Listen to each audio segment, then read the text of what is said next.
मैं coming sir. आइए आइए। Good morning sir. Good morning sir. Morning. आइए बैठिए, बैठ जाइए। Thank you sir. Thank you sir. Om Prakash ji, sir. Mask के साथ बात करना पसंद करेंगे, मास्क हटाकर? जी सर, हटा के।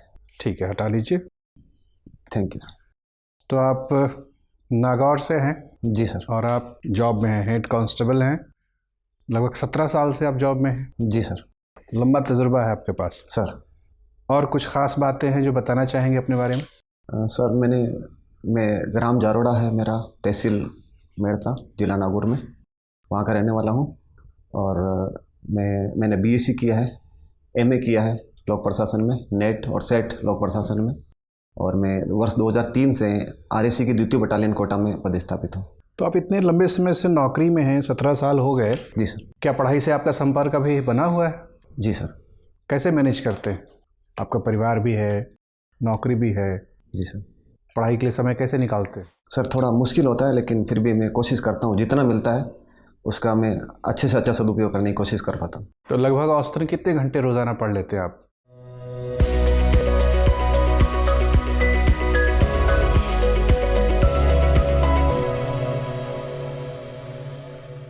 सर ऐसा निश्चित नहीं है, क्योंकि ड्यूटीज हमारी ऐसी रहती है कि कभी कभार तो 2-3 घंटे मुश्किल से निकल पाते हैं, कभी मैं 5-6 घंटे भी निकाल लेता हूँ। लेकिन उससे ज़्यादा समय कभी नहीं निकल पाता? सर 5 से 6 घंटे से ज़्यादा नहीं निकल पाता। संडे वगैरह की छुट्टी मिलती है? जी नहीं सर। All 7 days? पुलिस का जॉब तो सारे दिन का है सर। छुट्टियों में बल्कि और ड्यूटी बढ़ जाती है। जी सर। आज की खबर है कि कोरोना के बढ़ते मामलों की वजह से कई शहरों में रात का कर्फ्यू लगा दिया गया है। जी सर। किन किन शहरों में लगाया गया है? सर 8 शहरों में लगाया गया है। सॉरी सर, मैं नाम याद नहीं कर पा रहा हूँ। ये शहर संभाग के मुख्यालय हैं। जी सर। तो आप संभाग का नाम बता दीजिए और मुख्यालय बता दीजिए, अपने आप पता लग जी सर, जाए। जयपुर, जोधपुर, अजमेर, कोटा, सातों रेंज में है सर। भरतपुर 5 हो गए, और 2? बीकानेर है सर। एक और बचता है, उदयपुर हो गया। उदयपुर। जी सर। इसके अलावा भी 2 शहरों में लगाया गया है। संभाग मुख्यालय के अलावा 2 जिला मुख्यालय में भी लगाया गया है। जी सर। वो जिला मुख्यालय कौन से हैं? सॉरी सर, मैं आपने पढ़ देखा नहीं नहीं है। तो आपको क्या लगता है कि इस तरह से रात का कर्फ्यू लगा देने से, रात में 9 बजे से लेकर सुबह 6 बजे तो वैसे भी लोग घरों में रहते हैं, रात में तो लोगों का संपर्क वैसे भी कम ही होता है क्योंकि घरों में रहते हैं। जी सर। तो इससे बीमारी के बढ़ने को रोकने में क्या मदद मिलेगी? अगर रोकना था तो दिन में लगाते। सर चूँकि एक ज़िले से दूसरे ज़िले में, इंटर डिस्ट्रिक्ट या एक राज्य से दूसरे राज्य में मूवमेंट ज़्यादातर रात के समय हो रहा है। अच्छा ठीक है। तो आप चाहते हैं कि रात वाले जो चलने वाले लोग हैं, निशाचर, उन पर रोक लग जाए। इससे आपको लगता है कि बीमारी को रोकने में मदद मिलेगी? आपको चूँकि पुलिस में तजुर्बा है, जी सर। आपको व्यवहार का भी अनुभव है कि लोगों का व्यवहार कैसे होता है। आप हेड कांस्टेबल हैं तो आपके नीचे कई लोग काम कर रहे हैं। जी सर। काम बांटना भी आपका एक दायित्व है। तो क्या लगता है, जैसे आप अभी निगरानी करने के लिए काम बांटेंगे, तो रात के 9 बजे के बाद कर्फ्यू लगा है, तो क्या करेंगे? क्या लोगों को जो बाहर निकल रहे हैं उन पे धाराएं लगाकर गिरफ्तार करेंगे, सिर्फ जुर्माना लगाएंगे, या नज़रअंदाज भी करेंगे कि चलो अब निकल ही गया है तो जाने दो? सर इसमें रात में लगाने का उद्देश्य ये है कि दिन में तो आवश्यक आर्थिक और जो है गतिविधियां चलती हैं, उनको रोका नहीं जा सकता। लेकिन रात में जो है गवर्नमेंट को ऐसा लगता है कि जो है लोग अनावश्यक रूप से निकलते हैं, थोड़ा लोग लापरवाह हो रहे हैं। तो रात में अगर लोगों को रोका जाएगा तो ज़्यादा कोई प्रभाव नहीं पड़ेगा। बाकी जो यात्री हैं जिनको आवश्यक है उनको नहीं रोका जा रहा। अच्छा, रात में भी जो यात्री हैं उनको नहीं रोका जाएगा? जो आवश्यक सेवाओं से, कोई आवश्यक कार्यों से जा रहे हैं तो उनके लिए पाबंदी नहीं है। पाबंदी नहीं है। ये क्या बीमारी है, इसके क्या कारण हैं? आपने इस पर चिंतन तो किया होगा। साइंस के विद्यार्थी हैं, बीएससी आपने किया है, तो ज़रा वैज्ञानिक नज़रिए से बताइए तो ये बीमारी कोविड-19 है क्या? सर ये कोरोना वायरस से फैलती है। अच्छा। और संपर्क से एक से दूसरे में इसकी फैलने की जो तीव्रता है वो बहुत ज़्यादा है। जैसे एक व्यक्ति दूसरे को अगर टच करे तो फैल जाएगा, या टच करना ज़रूरी नहीं है? सर टच करने से ज़्यादा संभावनाएं रहती हैं। अच्छा। बिना टच की संभावनाएं कम है फैलने की। ओके, तो मतलब छुआछूत वाली बीमारी हो गई। सर चूँकि ये नाक, मुंह और आँख से फैलती है। हाथ आदमी कहीं भी लगा लेता है तो वायरस हाथ में लग जाता है और फिर वो आँख में, मुंह में या नाक में कहीं भी लगता है, तो वो फिर गले में और गले से फिर फेफड़ों के अंदर पहुंच पाता है। अच्छा, अगर आप एडमिनिस्ट्रेशन में, सिविल एडमिनिस्ट्रेशन में जाते हैं, आप पुलिस प्रशासन में हैं। जी सर। सिविल प्रशासन में जाते हैं चयन के बाद, तो आप अपने पुलिस कार्य के अनुभव का लाभ कैसे उठाएंगे वहाँ? जैसे मान लीजिए आप एडीएम बनाए जाते हैं, आपको क्या लगता है कि एडीएम को क्या करना चाहिए जो वो नहीं कर रहे हैं और जो आप पहुँचने के बाद करना चाहेंगे? सर, चूँकि सभी प्रशासक और जैसे एडीएम हैं अपना बेहतर कार्य करते हैं, लेकिन मुझे लगता है कि ऐसा विशेष करने की आवश्यकता नहीं होती। अपने पदीय कर्तव्यों का अगर ईमानदारी से और सरकारी नीतियों को अगर पूर्णता के साथ में अगर इम्प्लीमेंट किया जाता है। मतलब आपके पास कोई नए विचार नहीं है? सर, नए विचार हैं, लेकिन वर्तमान में ऐसा देखने में आया है कि जो है सरकारी जो नीतियां हैं वही पूर्ण रूप से जो है आम आदमी तक पहुंच नहीं पाती है। आम लोगों को जानकारी नहीं होती या उनकी असेस उन तक हो ही नहीं पाती। ठीक है। ओम प्रकाश जी। जी सर। ओम प्रकाश जी, आप नागौर से हैं, कोटा में आप मेरे ख्याल से पोस्टेड है। जी सर। कोटा कुछ दिन पहले बच्चों की डेथ को लेकर बड़ा चर्चा में रहा था, दिसंबर मेरे ख्याल से लास्ट ईयर। जी सर। है ना, क्या कारण था उसका? सर, उसका कारण स्वाइन फ्लू बीमारी से बच्चों की मृत्यु हुई थी।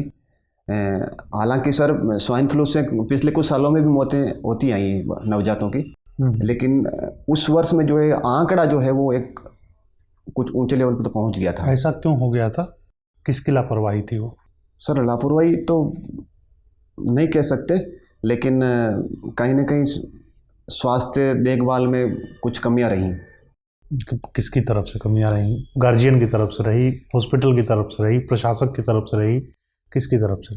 सर, मुझे लगता है इसमें गार्जियंस और हॉस्पिटल दोनों तरफ से रही हैं, क्योंकि गार्जियंस भी हैं। जैसे बच्चा बीमार होता है तो कई बार ऐसा आया था कि लास्ट स्टेज के अंदर लेकर के बुखार आता रहता है तो वहीं आसपास लोकल दिखाते रहते हैं। कोटा में मेडिकल कॉलेज है, वहाँ नहीं पहुँचे, देरी से पहुँचे। जागरूकता का अभाव है गार्जियन। जी सर। अच्छा, घूंघट हटाओ घूंघट हटाओ कार्यक्रम चलाया गया मुख्यमंत्री द्वारा राजस्थान में, इसको आप कैसे देखते हैं? क्या है ये? सर, ये मुझे लगता है कि महिलाओं में एक जागरूकता, महिलाओं में समाज के में जो एक पर्दे के पीछे रहती थी, महिलाओं को मौका नहीं मिल पाता था कि महिलाएं जो है वो पुरुषों के बाद में सेकेंडरी जो दर्जा समाज के अंदर महिलाओं का था वो प्राइमरी पे आए, तो इसलिए उनको घूंघट हटाने का कार्यक्रम चलाना पड़ा। जी सर। इसको भी कुछ लोग कहते हैं कि ये भी तो पुरुष ही डिसाइड कर रहा है ना कि घूंघट हटाओ, महिलाएं तो फिर भी डिसाइड नहीं कर रही हैं, तो फिर भी तो ये भी पुरुषों द्वारा ही थोपा गया एक निर्णय है। फिर कहाँ महिलाएं पायदान पर कहाँ आई? वो तो सेकेंडरी रही। जी सर, ये बात सही है कि कई महिलाएं इस अभियान के बाद में भी मानती हैं कि घूंघट रहना चाहिए, लेकिन चूँकि समाज में या कहीं भी कोई भी परिवर्तन होता है तो सर वो सडनली नहीं होता, उसके लिए कुछ प्रयास करने पड़ते हैं। चाहे महिलाएं नहीं हो रही तैयार, लेकिन उनको अगर समझाइश होगी, जब वो उसका महत्व समझेगी उन चीज़ों का, तो वो धीरे धीरे बदलाव होगा और फायदा होगा। राजस्थान से अगर मैं आपसे पूछूं कि 3 ऐसी महिलाओं का नाम बताइए जो किसी भी महिला के लिए आदर्श हो सकती है, तो कौन सी महिलाएं होंगी? सर, वर्तमान में नहीं, पूरे इतिहास में से लेकर वर्तमान तक। जैसे हम किसी को कुछ मोटिवेट करते हैं या बताते हैं तो उसको एक उदाहरण के रूप में पेश किया जाता है। तो ऐसी 3 कौन सी महिलाएं हैं जिनको सामने हम रख के बात कर सकते हैं? सर, सर्वप्रथम मैं मीराबाई का नाम लेना चाहता हूँ। अच्छा, ठीक है। और दूसरा? सर, दूसरा, स्वतंत्रता संग्राम के अंदर राजस्थान से कुछ महिलाओं ने योगदान दिया था। जानकी देवी बजाज हैं और रत्ना शास्त्री हैं, तो इनका। अच्छा, आप बिश्नोई समाज से आते हैं? जी सर। बिश्नोई समाज अपने प्रकृति प्रेम के लिए बहुत जाना जाता है। जी सर। और ऐसा अद्भुत उदाहरण पूरे देश में, पूरी दुनिया में देखने को नहीं मिलता है। जी सर। इसके इतिहास में कौन सी ऐसे कारण कौन सा रहा है जिसने बिश्नोई समाज को प्रकृति के इतना करीब लाके खड़ा किया है?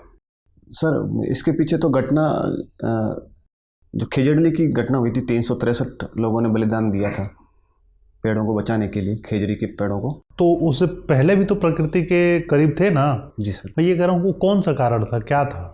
सर, वो कारक तो श्री जम्बेश्वर महाराज द्वारा बिश्नोई पंथ की स्थापना की गई थी, तो वहीं से शुरू मान सकते हैं। ठीक है ओम प्रकाश जी। ओम प्रकाश जी, जी सर। बिश्नोई संप्रदाय में 29 नियमों का उल्लेख माना जाता है। जी सर। 20+9 जिससे बना बिश्नोई। लास्ट के 9 कौन कौन से हैं, उनमें से कोई 2 बताइए। सॉरी सर, सीक्वेंस में मुझे याद नहीं है। कोई भी लास्ट, कोई भी 2 बताइए। अभी सर से आपसे बात हुई कि स्वाइन फ्लू कोटा में था। स्वाइन फ्लू किससे फैलता है? आप बीएससी से हैं। जी सर। स्वाइन फ्लू का कारक कौन है? क्या कोई स्वाइन फ्लू की दवाई भी मार्केट में उपलब्ध है? जी सर। कौन सी है? टेबलेट आ रहे हैं इसके। हाँ, टैबलेट तो है, दवाई का नाम बताइए। और मीरा का मंदिर आपने विजिट किया होगा, चूंकि आप मेड़ता से हैं। जी सर। उसे मीरा का मंदिर क्यों कहते हैं, जबकि वो मंदिर तो 4 भुजा का है?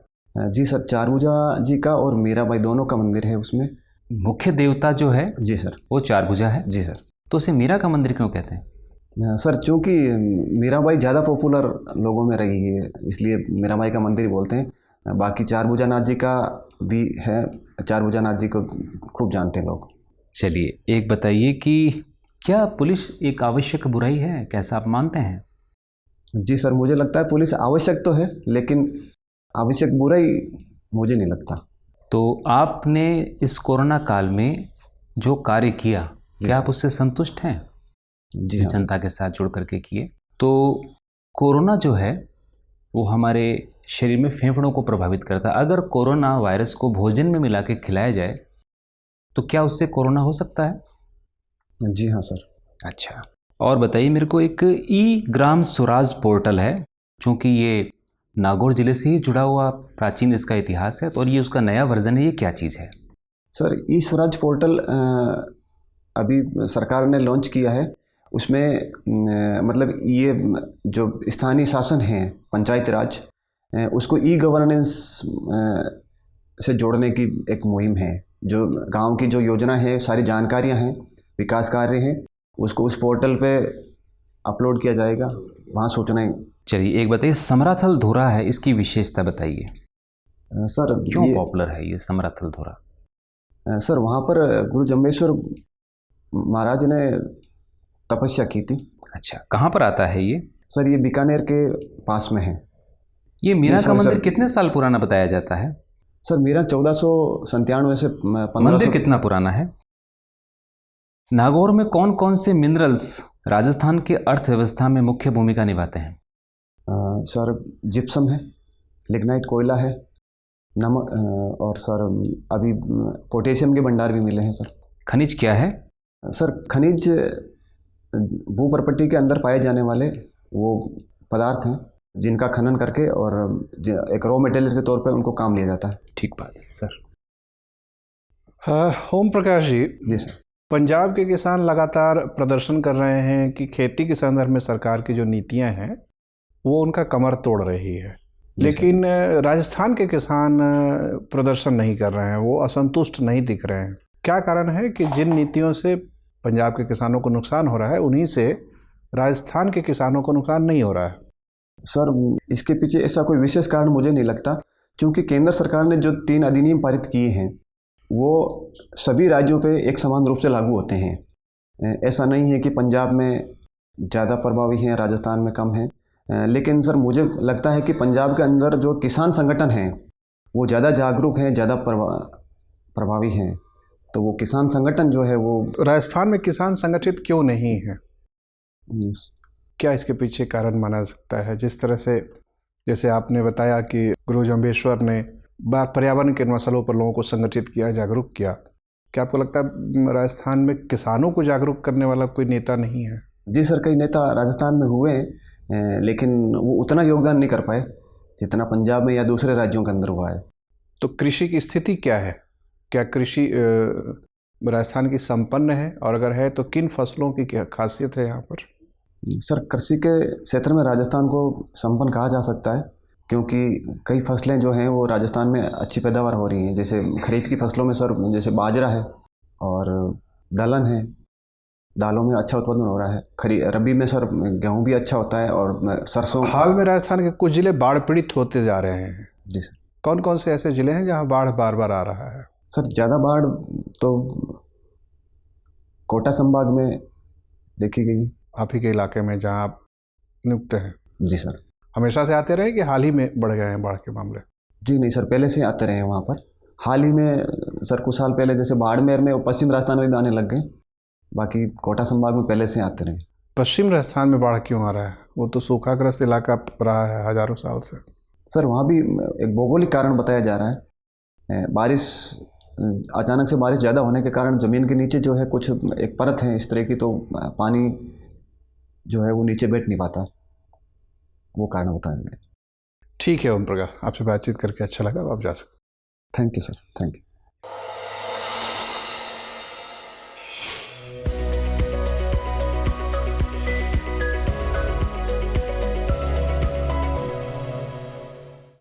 बैठिए ओम। तो आरएएस के इंटरव्यू तक जब पहुंचने का ये आपका पहला अवसर है, पहले भी इंटरव्यू दिया है? नहीं सर, पहला अवसर है।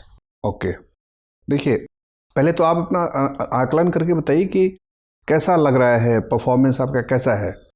सब ठीक है कि कुछ कमियां हैं, कुछ गंभीर कमियां हैं, कुछ ध्यान गया इन बातों पर? जी सर, प्रेजेंटेशन में अभी कुछ मुझे लग रहा है अटकाव आ रहा है। अटकाव आ रहा है? जी सर। क्यों आ रहा है वो अटकाव? अभ्यास की कमी है? जी सर। ठीक है, तो अभ्यास आपको करना होगा। ये बात समझ में आ रही है कि फ्लो आपका थोड़ा कमज़ोर है सर। और फ्लो को बेहतर करने का दो तरीका है। एक तो शायद आप मन ही मन शायद कुछ सहमे हुए हैं, इस वजह से बोलने में थोड़े से आप रुक रुक के बोल रहे हैं। दूसरा एक कारण हो सकता है कि आपका ज्ञान पूर्ण नहीं है, बहुत सारी चीज़ें आपको पता नहीं हैं और इस एहसास की वजह से आप हिचकते हैं बोलने से। तो जो ज्ञान की मात्रात्मक कमी है उसको तो यथासंभव अगले 15-20 दिन 25 दिन जो वक्त आपको मिलता है उसको पूरा करें। ठीक है। और फ्लो को बेहतर करने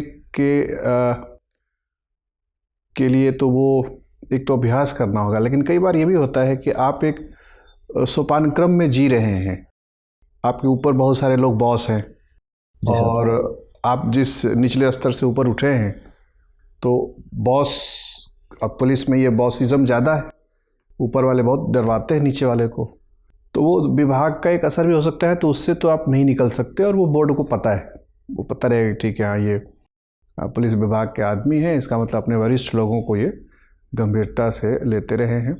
लेकिन फिर भी फ्लो तो होना ही चाहिए क्योंकि आपको कल को प्रशासक बनना है तो काम तो उस हिसाब से करना होगा। तो थोड़ा अभ्यास कीजिए। जी सर। और नॉलेज डेफिसिट में कुछ चीज़ें जैसे कि चूँकि आपके नाम में लगा हुआ है ओम प्रकाश बिश्नोई, जी सर, न लगा होता तो कम दिक्कत थी, लेकिन चूँकि नाम लगा है तो न चाहते हुए भी ध्यान चला ही जाता है। जी सर।